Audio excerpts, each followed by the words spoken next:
Salut tout le monde et bienvenue sur Naïs Astuce Beauté. Je vais vous parler de l'huile de coco. Alors l'huile de coco c'est une huile, mais concrètement vous pouvez tout faire avec ça. Enfin, c'est un peu le sujet de ma vidéo en même temps.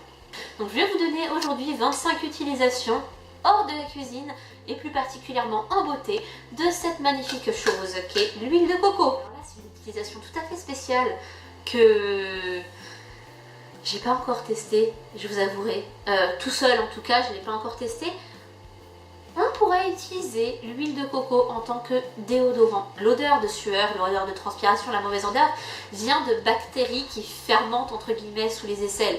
L'huile de coco, avec ses propriétés antiseptiques, permettrait justement d'éviter que ces bactéries puissent survivre. Deuxième utilisation, et moi je trouve ça super sympa, je le fais assez souvent, c'est de l'utiliser en huile de rasage, tout simplement.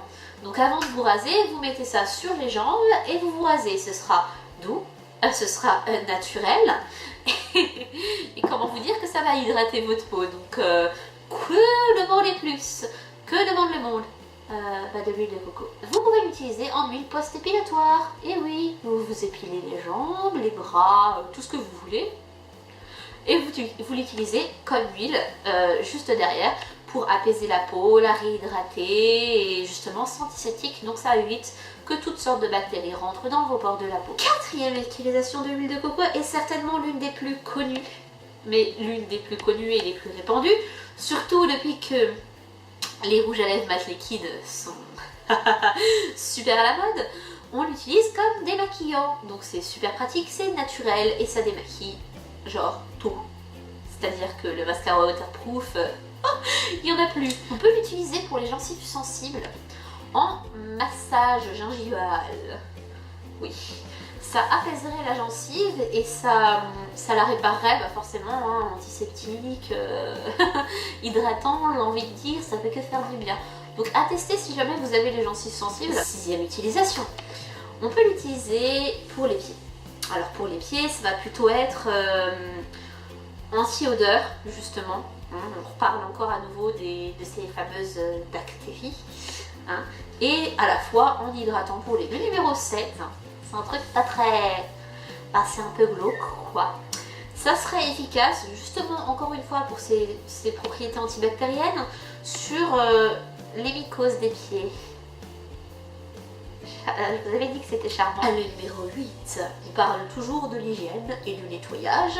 Ça pourrait vous servir à vous nettoyer le nombril et le lobe des oreilles, le contour des oreilles. Numéro 9, celle-là, je dois l'avouer, je ne l'ai pas essayé.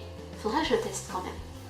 Ce sera de l'utiliser en dentifrice. En fait, il faudrait faire une pâte à dentifrice avec de l'huile de coco, tada, et du bicarbonate de soude. Et apparemment, utiliser de temps en temps, hein, pas tout le temps, parce que le bicarbonate de soude, disons que ça peut assez agresser vos dents. Vous faites de temps en temps, vous pouvez faire un petit dentifrice avec. Numéro 10. On peut s'en servir comme après-soleil. C'est logique, hein, c'est comme le gel d'aloe vera, c'est comme beaucoup de choses. C'est hydratant. Ça forme une couche, une pellicule sur la peau.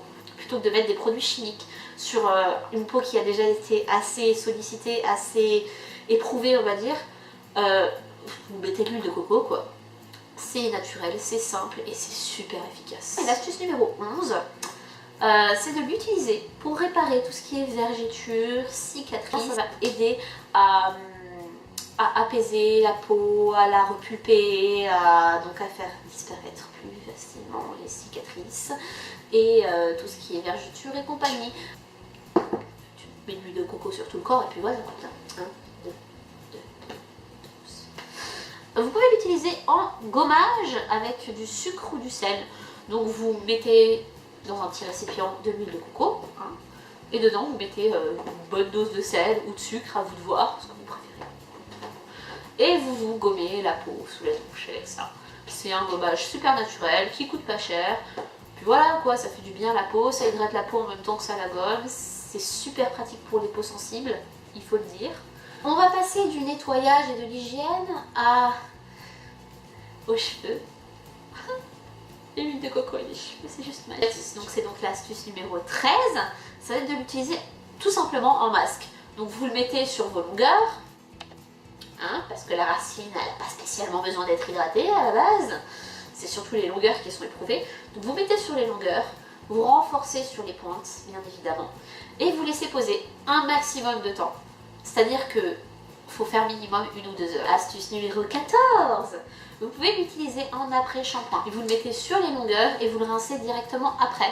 Ça va laisser une très fine couche d'huile de coco sur vos cheveux. Donc ça va quand même être rincé, donc ça va quand même avoir un excès d'huile qui va être enlevé. Donc ça c'est surtout si vous avez les cheveux très secs. L'astuce numéro 15, parfois vous avez vos cheveux qui au bout d'une journée commencent à sécher sur les pointes. Vous n'avez pas la racine grasse hein, mais le cheveu commence à sécher sur la pointe. Vous mettez de l'huile sur les pointes. Très légèrement, attention, on voit pas, le principe c'est pas d'avoir les pointes grasses et la racine sèche. Hein. C'est très légèrement, on chauffe l'huile dans les mains et on en met un tout petit peu sur les pointes. Et franchement ça vous fera un effet super hydratant sur le cheveu, ça lui fera que du bien. Là on va passer plutôt à tout ce qui est partie hydratation. Forcément c'est l'huile, on va parler hydratation. Astuce numéro 16, on peut l'utiliser comme crème de nuit sur le visage. Alors pourquoi crème de nuit? C'est de l'huile, c'est gras. Si vous en appliquez sur votre visage, ça va vous laisser une pellicule grasse dessus. Donc moi ce que je vous conseille de faire, c'est d'en mettre sur le visage la nuit un peu avant de vous coucher. Pas tout de suite avant de vous coucher parce que sinon ça risque de laisser une belle trace sur l'oreiller. Astuce numéro 17, on peut l'utiliser en baume à lèvres. Oui, baume à lèvres. Vous en mettez le soir sur vos lèvres, pas de dire sur le lendemain. Astuce numéro 18, on peut l'utiliser avec une petite brosse propre. Vous en mettez un peu sur vos cils et ça va vous permettre d'avoir les cils nourris. C'est un peu comme le cheveu, ça va le fortifier, ça va le nourrir, ça va lui faire du bien. Astuce numéro 19, l'astuce numéro 19. À la fin du maquillage, on va y aller très doucement parce qu'on rappelle que l'huile de coco démaquille, comme à peu près toutes les huiles. Il vous suffit de prendre un petit coton, une toute petite brosse et d'en mettre un tout petit peu sur vos sourcils. Un tout petit peu. Hein. Et ça va vous aider à dessiner le sourcil et s'il y a des sourcils qui dépassent, à les remettre dans le droit chemin et faire un peu le même effet qu'un gel à sourcils, sauf que c'est 100% naturel. Astuce numéro 20, on peut l'utiliser en hydratant contour des yeux. Hydratant contour des yeux. C'est super. Vous le mettez autour de vos yeux, ça va les nourrir, ça va leur faire du bien. Vous faites ça pareil le soir avant de vous coucher et ce sera nickel. Astuce numéro 21, on l'utilise en crème pour les mains. Vous m'avez bien entendu, crème pour les mains. Donc là pareil, le soir, c'est mieux. Astuce numéro 22, on parlait des mains, on parlait du fait de les mettre en masque pour les mains parce que pour la journée c'est un peu compliqué et tout. Ce que vous pouvez faire, c'est l'utiliser en huile pour cuticules. Vous savez cette petite peau là autour.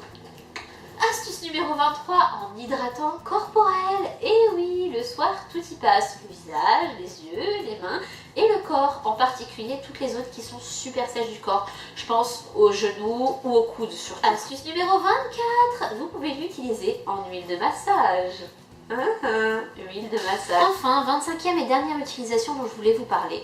Il s'agit d'une huile de bain ou huile de douche. En effet, vous sortez de la douche, après vous êtes lavé, vous appliquez toute l'huile sur votre corps et vous vous séchez. Du coup, l'huile va rester un peu sur la peau et ça va vous hydrater la peau. Et ça va être juste trop génial, surtout pour les peaux sèches comme les miennes. Bon, voilà, j'espère que vous avez apprécié la vidéo. Je vous retrouve bientôt pour de nouvelles aventures.